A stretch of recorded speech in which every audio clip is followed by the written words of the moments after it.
Você não vai?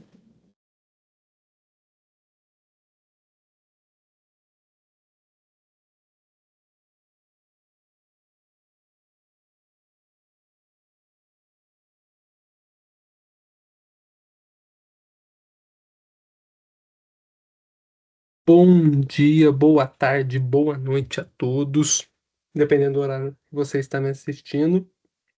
É prazer mais uma vez, sou o Lucas Carvalho Santos, sou monitor de Teoria Geral do Direito, Teoria Geral do Processo e Direito Constitucional, e no encontro de hoje iremos falar de um tema de suma importância para a lisura do processo judicial e do sistema de justiça como um todo, a competência. Os tópicos que iremos abordar hoje são a localização dela no CPC, a definição, princípio da perpetuatio jurisdictionis, critério de fixação, modificação e conflito de competência. Vamos lá. Localização no CPC. Por que que eu irei tratar disso? Por um simples motivo. Porque é muito importante nós sabemos localizar no código ou em qualquer outra lei, né, o, onde o Instituto se encontra, os capítulos, os livros, os títulos, para que temos fácil acesso àquele tipo de instituto. Dito isso, a localização geográfica, como eu gosto de falar, está vão nos artigos 42 a 66 do Código de Processo Civil, estão no livro 2, da parte geral, título 3, possui apenas um capítulo com 3 seções: as disposições gerais, a modificação de competência e da incompetência. Mas vamos lá. Como você já deve ter bem sido ensinado pelos eminentes professores Antônio e Luísa,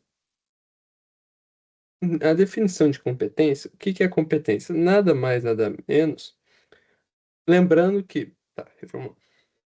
Como foi bem dito, bem ensinado pelos eminentes professores Antônio e Luísa, nós sabemos que o poder jurisdicional do Estado, a função jurisdicional, que é aquela função do Estado de intervir na esfera jurídica dos seus jurisdicionados e resolver extinguir aquela crise jurídica, gerando a paz entre os dois litigantes, é indivisível. Esse poder ele não pode ser fracionado em pequenas partes, ou sequer mesmo dividido. Nós, aqui no Brasil, adotamos competência una, indivisível. Ou seja, o juiz da vara de trabalho tem tanta competência, tem poder tanto quanto o desembargador federal, do TRF3, por exemplo. Só que, o que, qual é a questão? Imaginemos que, investidos de jurisdição, os juízes não têm um critério para exercer essa função, a jurisdição. Então, imaginemos que uma causa trabalhista em Roraima possa ser julgado por um juiz civil aqui de Mogi das Cruzes, por exemplo. Seria uma bagunça, seria, seria irracional, seria contraproducente, seria de difícil acesso ao judiciário, seria, seria uma confusão para a resolução de demandas. Portanto, adota-se a competência como para que não haja esses esse tipo de problema de percalço. A competência, ela visa, além de outras coisas, ela visa organizar a rotina de trabalho do judiciário, para que não fique essa bagunça. Vamos lá. Dito isso, o que que é competência? Nada mais é do que o limite, a área de atuação, como, por exemplo, o Alexandre Freitas Câmara def- diz muito bem, fala muito bem, de atuação daquele juízo, daquele tribunal, juízo pré-constituído em lei, ou seja, definido em lei. A lei define o local, a área de atuação daquele determinado tribunal. Esse traduz a área, o local em que a área de atuação sobre em que o juiz ou tribunal possa exercer a competência, a sua jurisdição de forma legítima. Então, por exemplo, o juiz civil, o juiz da vara de família, pela Lei de Organização Judiciária do Estado de São Paulo, determina varas especializadas, tem a sua área de atuação sobre as questões de família. Ou seja, ele é legitimado para atuar somente naquelas questões que tangem ao direito de família. Isso é competência. Os limites dos quais cada juízo pode legitimamente exercer função jurisdicional. Cito outro exemplo. O juiz é competente para exercer o juiz civil, por exemplo, o juiz civil da terceira vara da sua cidade, é competente, ou seja, ele pode exercer a sua jurisdição dentro, legitimamente, em causas cíveis, que tratem de matérias cíveis, que tratem de contratos, de contrato de compra e venda, de, de interdito possessório, de responsabilidade civil. Ele não pode, por exemplo, tratar de causas trabalhistas, no que tange, por exemplo, a demissão sem justa causa, com suja justa causa, em relação às verbas indenizatórias que deixou de pagar, enfim. Como bem diz aqui também no artigo 42 do próprio Código de Processo Civil.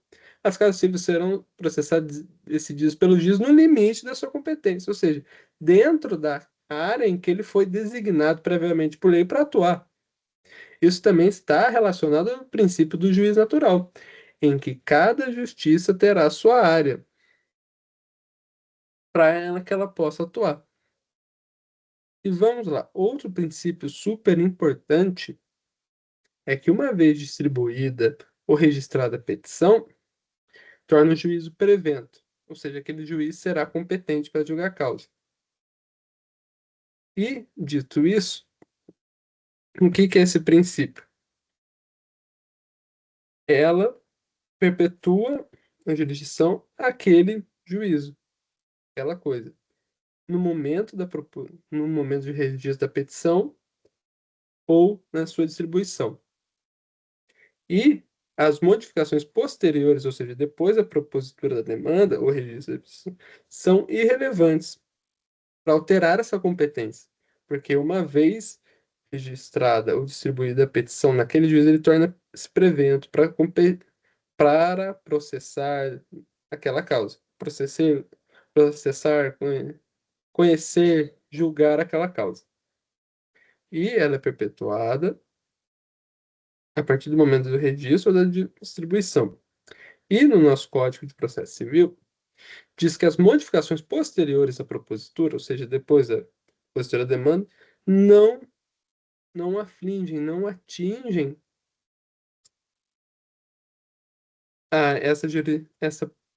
a competência. Por exemplo, se o autor, quem demanda contra o réu, quem demanda um pedido judiciário, muda de domicílio, isso não faz diferença. Isso não, conforme o princípio da perpetuação da competência, isso não é uma casa hábil para destoar, para tirar aquela competência ju- daquele determinado juiz. Ele continua sendo competente por força desse princípio. Ou seja, ele só pode ser, só há uma alteração desse princípio quando o órgão jurisdicional em que originariamente tramita o processo for suprimido ou quando forem alteradas as regras de competência absoluta. Então, por exemplo, vamos imaginar que uma empresa pede falência e, dentro de uma cidade, de uma determinada comarca, que só dispunha de uma vara civil, não dispõe de uma vara uma comarca, uma vara especializada ao momento da propositura daquela demanda. Só que aí, com o passar do tempo, cria-se uma vara empresarial que trata sobre aqueles assuntos de recuperação e falências, por exemplo, naquela comarca em que foi ajuizada a demanda.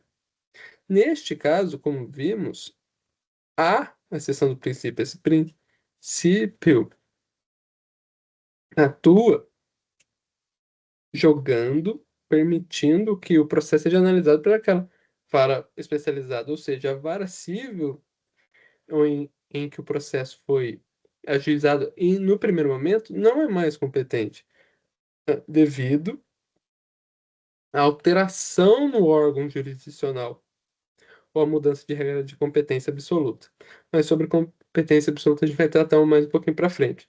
Bem como diz o artigo 43 do Código de Processo Civil, que eu leio agora para vocês. Determina-se a competência no momento do registro ou da distribuição da petição inicial, sendo irrelevante, ou seja, a, a competência é definida no momento do registro da distribuição da petição inicial, sendo irrelevante, ou seja, não importa as modificações do Estado, de fato ou de direito ocorridas posteriormente, salvo, ou seja, exceto, só ocorrerá a modificação da competência quando suprimir o órgão judiciário, ou seja, por exemplo, antes, todos os processos que estavam no tribunal de alçada, quando este foi extinto, precisaram ser realocados para outro lugar. Visto por quê? Porque suprimiram o órgão judiciário ou alterarem a competência absoluta daquele processo. Aí vamos lá. Para fixarmos essa área de atuação, onde determinado juízo pode exercer a jurisdição de maneira legítima, Alexandre Freitas Câmeras fala sobre três critérios: competência territorial, competência funcional e competência objetiva. Vamos tratar primeiro da competência territorial. É o único tratado expressamente pelo Código de Processo Civil, permite determinar o foro onde o processo deve ser instalado e se desenvolver-se. As regras estão descritas no artigo 46 a 53. Infelizmente, não tenho tempo hábil para ler todos com vocês. Agora vamos tratar sobre o critério. Só um adendo importante aqui. A regra geral, no que tange ao artigo 46, no que tange à definição, os critérios de fixação da competência territorial, é, em que a ação que versa sobre direitos reais sobre bens móveis, por exemplo, a propriedade de um relógio, ou direito pessoal, um crédito, um crédito que um vendedor tem com um comprador que não pagou sobre determinado carro, a venda de um carro, será proposto no domicílio do réu.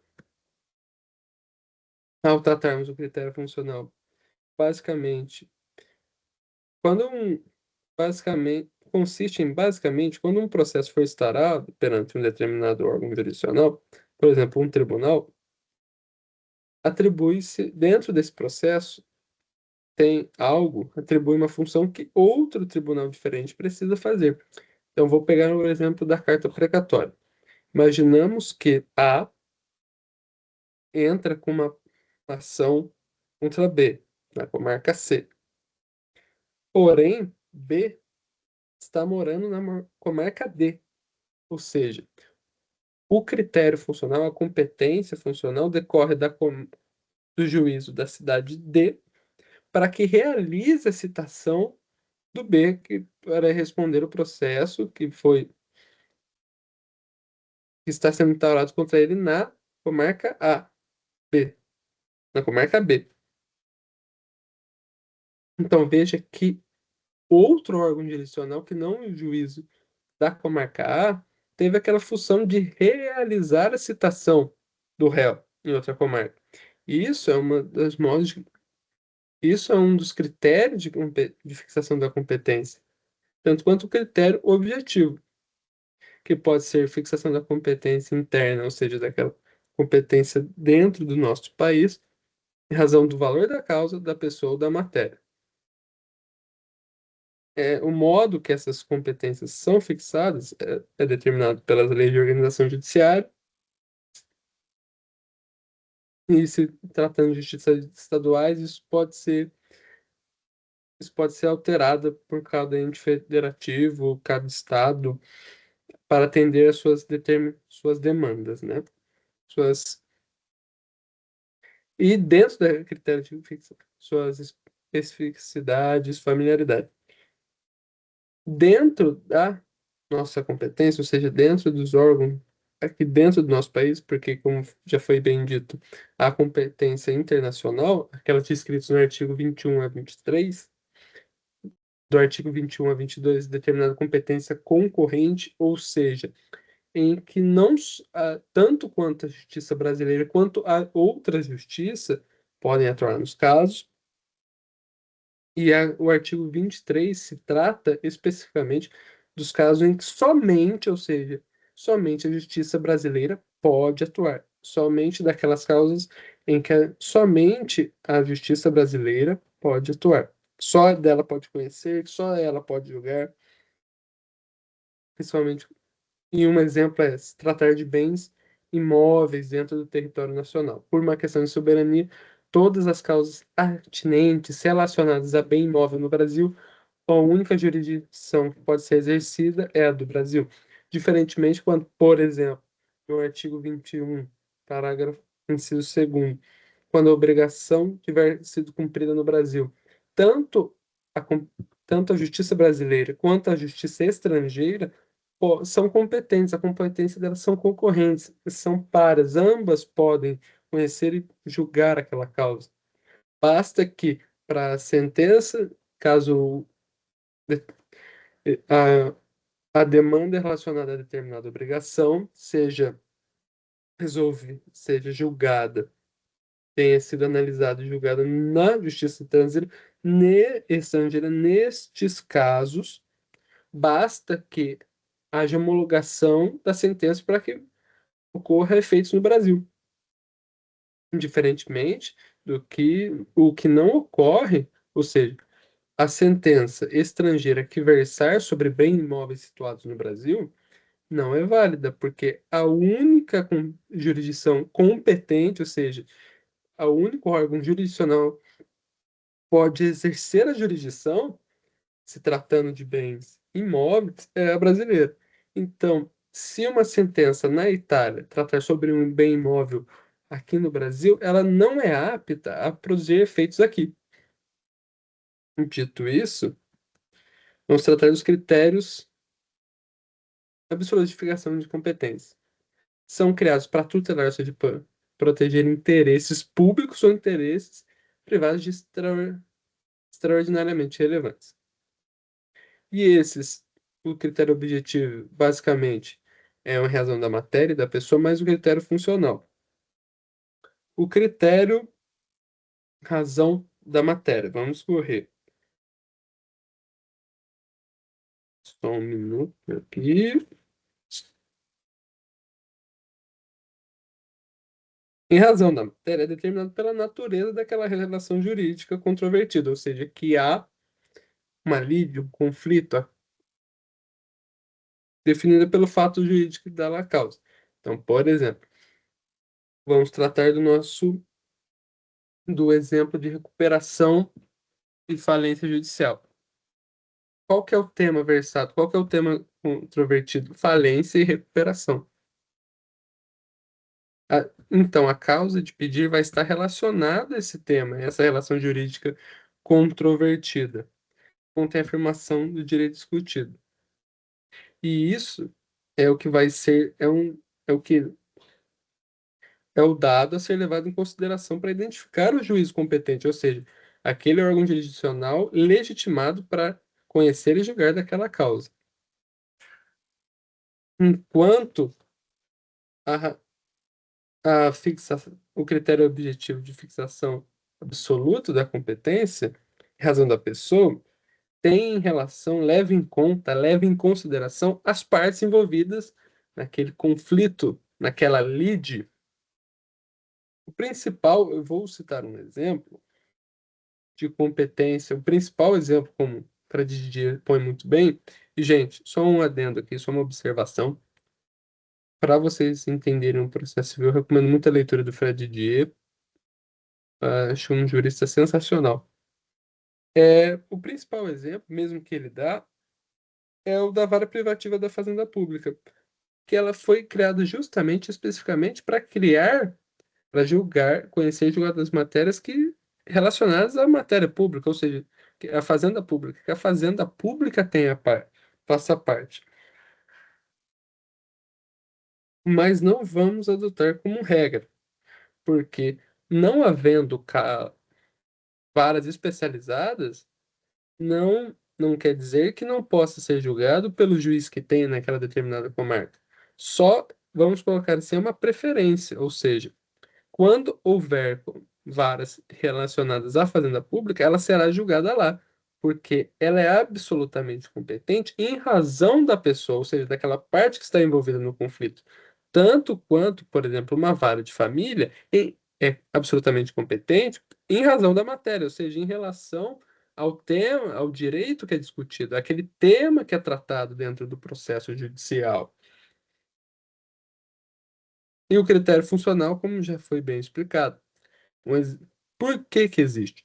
Então, para tutelar esses interesses públicos. Isso aqui como a segurança jurídica, ou seja, ter certeza, você ter ciência, como o processo vai ser, você saber todas as fases, você ter segurança que o juiz vai decidir conforme a lei, conforme já vem sendo decidido, para evitar decisões conflitantes, para evitar que haja, por exemplo, olha, o caso do João é parecido com o meu e nós tivemos como é que fala, sentenças, ou seja, definições dos nossos casos completamente diferentes. Outra coisa, a principal consequência de você não observar, ou seja, de você ir de encontro com o critério absoluto de fixação, é que aquele juízo é absolutamente incompetente, que pode ser verificado de ofício, ou seja, o juiz pode alegar sua incompetência, não há, o juiz pode, por sua vez, declarar sua incompetência e pode ser alegado em qualquer tempo e qualquer grau de jurisdição. Depois da citação, antes da citação, depois da produção de provas, ou em grau de jurisdição, antes do recurso, em fase recursal, enfim, tanto no juízo singular, no juízo aqui, tanto no TJ, quanto no STF, no STJ, STF, por exemplo, tanto na vara do trabalho, depois no TRF, depois no TST, ela pode ser alegada em qualquer momento. Só que, tá, um adendo especial. Todo juízo, todo órgão jurisdicional pode declarar, tem minimamente competência para declarar que ele não é competente. É o que nós chamamos de princípio da competens competens. É que todo órgão jurisdicional tem minimamente tem a mínima competência para dizer nem que ele é incompetente. Dito isso, em certos casos, como por exemplo no artigo 47, o critério de fixação territorial é absoluto, porque, em regra, é um critério relativo, ou seja, ele pode ser modificado por conexão e continência ou por convenção entre as partes por meio do foro de eleição. Mas isso vamos tratar mais para frente. Nestes casos, para as ações fundadas em direito real sobre imóveis, por exemplo, sobre a propriedade de uma servidão, sobre hipoteca, sobre penhor, sobre fundado em direito real sobre imóveis, ou seja, sobre uma casa, sobre uma fazenda, melhor dizendo, é foro competente da situação da coisa, onde a coisa se encontra. Por exemplo, o autor pode optar pelo foro do domicílio do réu, que é a regra geral de fixação de competência lá, é a regra territorial, é a regra geral, descrita no artigo 46, tanto em ações tratar sobre direitos sobre bens móveis, quanto tratar de direito pessoal. Ou pelo foro de eleição, se o litígio não recai sobre direito de propriedade, vizinhança, servidão, divisão e demarcação de terras e de enunciação de obras. Ou seja, se o litígio não recair sobre direito de propriedade, vizinhança, servidão divisão ou demarcação de terras, as partes podem escolher, desde que relacionado a um determinado negócio jurídico específico, e essa cláusula vai passar pela observância do juiz, o foro para julgar a demanda atinente àquele negócio jurídico. E é isso que eles, o foro de eleição. As partes convencionais, ou seja, as partes entram em acordo sobre o foro que vai ser responsável por conhecer daquela demanda. Agora vamos tratar dos critérios relativos de fixação de competência. Gente, só um minuto, eu vou tomar uma água.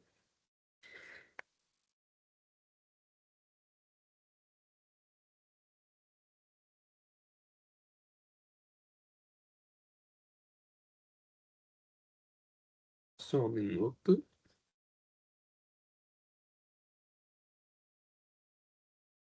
Tá, vamos lá. E quais são os critérios relativos? Primeiro, por que relativos?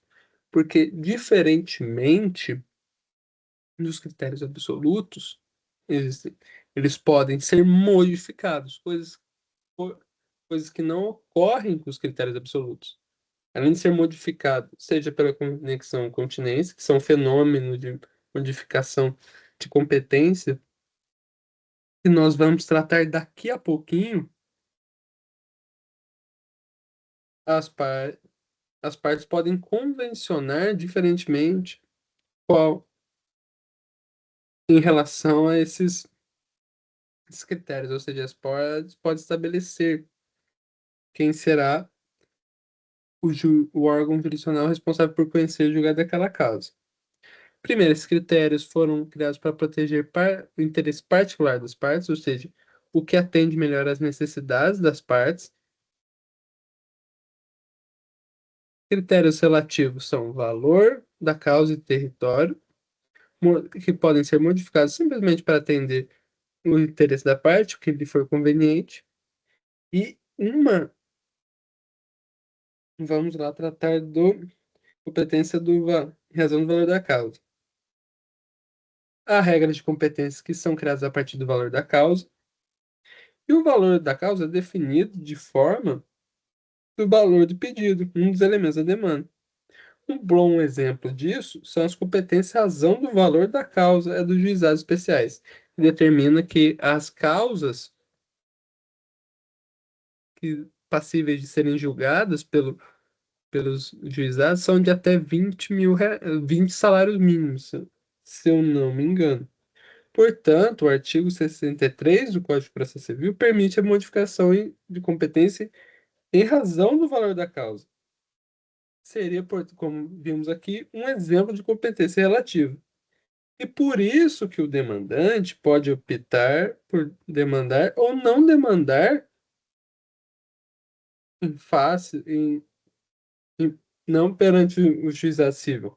No caso de uma demanda cujo valor é inferior ao teto dos juizados especiais. Isso é um exemplo de critério de fixação em relação ao valor da causa. Pode ser modificado. E outro pode ser modificado é o critério territorial. São aqueles órgãos jurisdicionais que exercem a jurisdição nos limites das circunscrições territoriais, ou seja, onde eles estão localizados. A competência territorial é a regra que determina, que define que determinado em que lugar, em que foro, em que local aquela causa deve ser julgada, deve ser processada. É o critério que distribui a competência em razão do lugar. Trata-se de competência em regra relativa, ou seja, que ela pode ser dispensada, derrogável pela vontade das partes, para, entendeu? Para atender aquele interesse específico. Ou seja, e o não cumprimento desse critério, ele acarreta na competência relativa do juízo, fenômeno que não pode ser declarado de ofício e depende da alegação na primeira oportunidade em que o interessado, em seu reconhecimento, tenha para se manifestar nos autos para ser conhecido, ou seja, para aquela matéria ser tratada.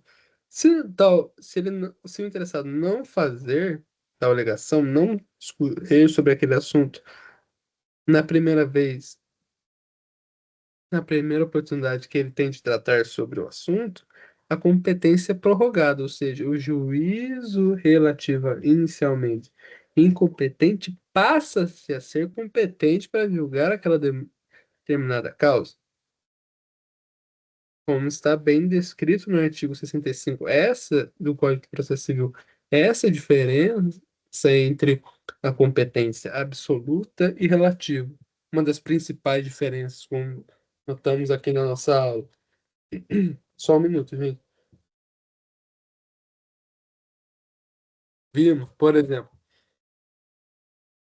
quando alguém ingressar uma, uma ação de família em uma vara de fazenda pública, por motivo, por, pelo fato de que a competência nessas causas é fixada em razão da pessoa, ou seja, dentro daquela demanda, não a pessoa da fazenda pública, não é uma parte, aquele juízo é absolutamente incompetente para exercer a jurisdição em relação àquela causa de família que lhe foi apresentada no primeiro momento. Ou seja, varas especializadas que não de fazenda pública não podem conhecer, julgar de matérias de processos que tratem sobre divórcio, por exemplo, em relação muito por causa da competência, da área de atuação em que a lei determinou que aquela onde ela iria atuar. Não, veja que não é a área dela. A área, as varas de fazenda pública não são competentes, ou seja, não podem exercer sua jurisdição em causas atinentes ao direito de família. E aquele juízo, para sempre, vai ser incompetente, absolutamente incompetente para conhecer daquela causa. O que que é incompetência? É exercer a jurisdição fora do limite de atuação em que foi pré-estabelecido por lei. Ou seja, você não está exercendo legitimamente a jurisdição, porque justamente você está fora da sua área de atuação previamente determinada. A incompetência é isso. E diferentemente das causas em que os critérios são relativos para fixar a competência. Como vimos aqui, caso o sujeito não queira demandar no juizado civil, é possível, porque o juizado civil tem sua competência fixada em razão do valor da causa. Ou seja, às vezes para ele não é conveniente que aquele juizado julgue a, o determinado a questão em que ele está envolvido. Portanto, só que, caso ele não venha arguir isso, caso ele não venha suscitar isso no primeiro momento que for dado a ele a oportunidade de falar sobre a competência do juízo, mas precisamente preliminar de contestação, se eu não me engano, está, como bem diz o artigo 65, aquele juízo torna-se competente para a causa. O que nunca acontece com os juízes absolutamente competentes. Portanto, como vimos que as causas e os critérios de fixação relativos da competência, ou seja, são relativos, eles podem ser alterados, podem ser modificados, já citei três formas que eles podem modificar. Podem ser os critérios relativos, ou seja, em função do território, em relação ao valor da causa.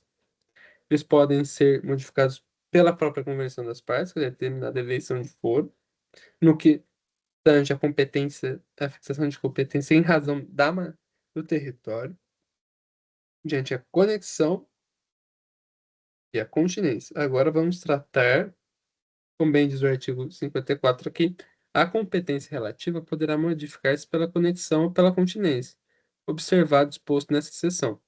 Causas de modificação de competência são conexão e continência. O que é conexão?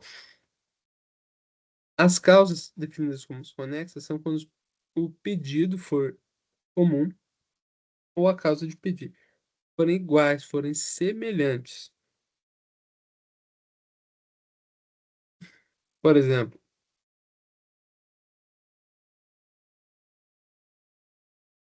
acidente de carro distintos, só que a causa de pedir, ou seja, o acidente de carro e o pedido, que é a reparação do dano, danos materiais no valor de X, são comuns, ou seja, essas ações podem ser conexas. E o que é importante? Elas vão ser reunidas para julgamento em conjunto, salvo se uma delas já não houver sido sentenciada antes. Lembra do juízo prevento, ou seja, daquele juiz que teve sua distribuição, que registrou, teve a distribuição e registro da petição inicial, é o juízo prevento? O juízo prevento que reunirá, pegará esses processos e sentenciará. O juízo prevento está descrito no 59, artigo 59 do Código de Processo Civil, e a conexão só vai acontecer quando houver risco de decisões contraditórias. Portanto, que não é contraditória a decisão que, sendo comum o pedido ou a causa de pedir, para um e para outro, veja como é comum, é similar o pedido, a decisão, a sentença não pode dar algo diferente para um, diferente para outro. Se não houver esse risco de decisão contraditória, não haverá motivo para a reunião desse processo e modificar a competência que já foi estabelecida previamente. Atenção, reputa-se conecta duas ou mais ações quando eles forem comum o pedido ou a causa de pedir, e elas, mesmo que não, aqui o artigo, parágrafo 3 ele trata de uma situação específica.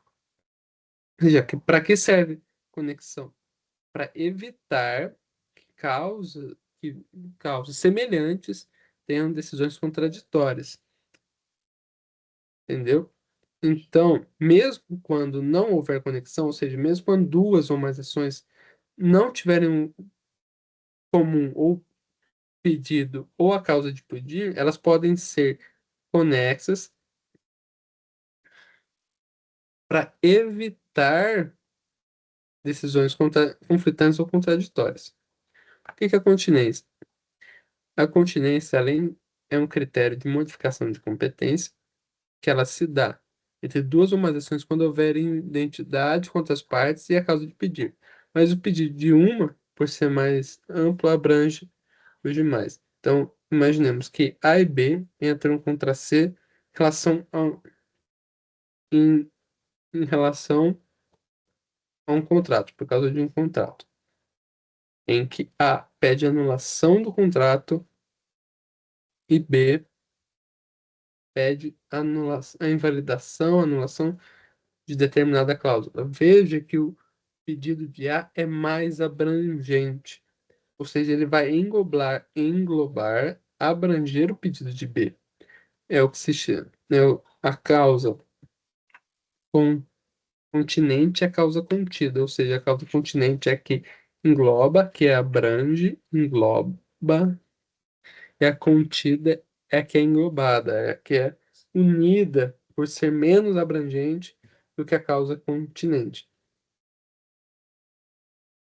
Lembrando que a continência, a causa continente deve ser proposta antes da contida, sob pena de sob pena de processo relativo à ação contida, ou seja, com ação em que o pedido abrange menos, ela for proposta antes da continente, o processo em relação ao contido será resolvido sem resolução de mérito, caso contrário, seguindo a ordem normal das coisas, em que a ação continente seja proposta antes da contida, as ações serão reunidas, ou seja, daí, tanto na conexão quanto na continência, daí a modificação de competência. Porque imaginamos que os processos transitavam em juízos diferentes. E eles são deslocados, eles são transferidos para outro que vai sentenciar conjuntamente, havendo uma deslocação, um deslocamento da competência. E outro modo de modificar a competência é a eleição de foro. E as partes, por mera liberalidade, visando proteger, atender a seus interesses pessoais, elas podem eleger um foro que elas entenderem mais conveniente, o qual passa a ser competente para conhecer das causas entre elas. Porém, ela deve ser expressa no contrato e referir-se a especificamente um determinado jurídico, ter continência, guardar em relação àquele determinado jurídico. Por exemplo, num contrato de locação, não, na cláusula de eleição de foro não pode estar o juízo X é competente para conhecer de todas as causas entre Y e Z. Não. Por exemplo, uma causa de eleição de foro, ela deve ser escrita, expressa no contrato e referir-se às dúvidas e, por exemplo, em relação às dúvidas, execução deste contrato serão redigidas, serão definidas, serão postas ao juízo X da comarca X, entendeu? Tem que se referir especificamente a um determinado negócio jurídico. Antes da citação, o juiz vai verificar a validade da cláusula, além se for redigida entre as partes, livremente, conscientemente, sem que houvesse erro, dolo, coação, lesão. E, no mais, só que aqui é mais uma ideia do CDC, do Código de Defesa do Consumidor, a- porque na maioria das vezes essas cláusulas são descritas em contrato de adesão, em que uma das partes é hipossuficiente, aí adere o contrato, geralmente estão mais relacionados a esse tipo de contrato. E o juiz vai verificar a validade da cláusula e vai reportá-la nula de pleno direito quando uma das partes, essa cláusula, criar obstáculos ao exercício do direito de defesa da outra parte. Por exemplo, uma parte hipossuficiente, alguém comum, celebra um contrato com uma empresa, alguém do Mato Grosso com uma empresa do Piauí. E essa empresa no contrato determina que será no Piauí o foro competente para conhecer do processo, do litígio que vier a acontecer em decorrência desse contrato. Veja que a parte que mora no Mato Grosso fica impossibilitada, fica distante do juízo, distante do processo, enquanto a empresa do Piauí está ali, está perto, não tem acesso com maior facilidade ao juízo, portanto, à justiça.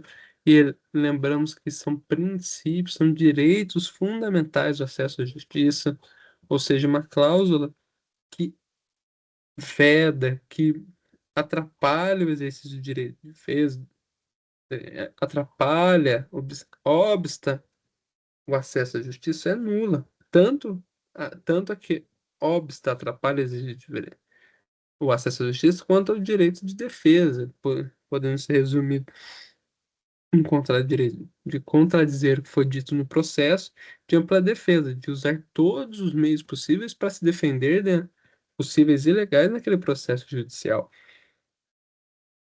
Está descrito no artigo 62 e 63 do Código de Processo Civil, conflito de competência. Há conflito de competência quando dois ou mais juízes se declaram incompetentes, ou seja, quando dois juízes se entenderem competentes, vai ser instaurado o conflito de competência, se eu não me engano, julgado pelo STJ, se eu não me engano, ou quando dois mais juízes se consideram incompetentes, atribuindo um ao outro a competência para julgar aquela demanda, entre dois ou mais juízes surgir controvérsia acerca da reunião ou separação de processo. No geral, é isso. Nesse material, foi usado o novo Processo Civil Brasileiro, do autor Alexandre Freitas Câmara, segunda edição, de São Paulo, 2016. Eu só queria trazer uma mensagem aqui no final do nosso encontro, uma frase escrita por Oscar Wilde, um escritor no qual eu gosto bastante. Aqueles que não fazem nada estão sempre dispostos a criticar os que fazem algo. E essa mensagem que eu trouxe para vocês, que é para não ter medo de crítica, observar e respeitar as que forem construtivas, as que visarem a nossa melhora pessoal, nossos relacionamentos, principalmente no estudo, no âmbito acadêmico, né? Mas não só elas, quanto na vida, relacionamentos, no estágio, com a família, e deixar de lado as críticas simplesmente negativas, as que visam simplesmente machucar, criticar, ofender, e para não ter medo das críticas, tanto sejam construtivas, sejam negativas. Caso você tenha um projeto, invista nesse projeto, se dedique àquele projeto. Não dê escute a quem critica por criticar. Escute a quem dá uma crítica construtiva. Não tenha medo de fazer, não tenha medo de críticas. Faça tudo para ajudar os outros. Crie projetos bacanas. Estude bem para a prova. Leia uma doutrina legal. Fique de olho no site do STJ. Vemos bastante. Entre na monitoria, caso você tenha vontade de lecionar, ou de simplesmente ter essa experiência que eu recomendo para todo mundo, que é muito interessante poder estudarmos juntos, compartilhar o conhecimento, porque a monitoria é isso, é compartilhar o nosso conhecimento, é um ambiente de aprendizado entre colegas, entre outros alunos. É de suma importância nós termos esse diálogo, entrar na monitoria, mandar um material bacana, criar uma nova liga, entrar de uma nova liga, não importa. Estabeleça metas, projetos que irão te beneficiar, beneficiar os outros e não se importe com as críticas. Aprenda a lidar com os elogios, não escute as críticas para simplesmente visam ofender, denegrir, criticar por criticar. Escute atentamente as críticas construtivas. No geral, no geral é isso. Mais uma vez eu agradeço pela atenção, pela paciência de vocês. E reforço que isso aqui é simples, não simplesmente, mas é um conteúdo de revisão, conteúdo complementar, como eu sempre digo que é muito importante. Não substitui a leitura de doutrina, não substitui a busca de julgados, de como o STJ entende sobre os critérios de fixação de competência, sobre como o STJ entende os critérios em relação da matéria, em relação da pessoa, em relação da função, enfim, como ele entende isso. Procurar na Constituição, porque na Constituição há, há certinho a competência de cada juízo, de cada tribunal superior, lá onde é previamente definido a área de atuação de cada tribunal, de cada órgão jurisdicional, tirar dúvida com os professores. São dois professores sensacionais, que é Luísa e Antônio. Na Unisal nós temos um excelente time de professores qualificados, um currículo de currículo exemplar. Comigo também sinta-se confortável. Vocês têm acesso ao meu WhatsApp. Sinta-se confortáveis para mandarem dúvidas a hora que quiser, a hora que desejar. Enfim, Meu obrigado e um grande abraço a todos. Fiquem com Deus. Bom dia, boa tarde, boa noite. Espero encontrá-los na faculdade. Estudem, hein? Muito obrigado.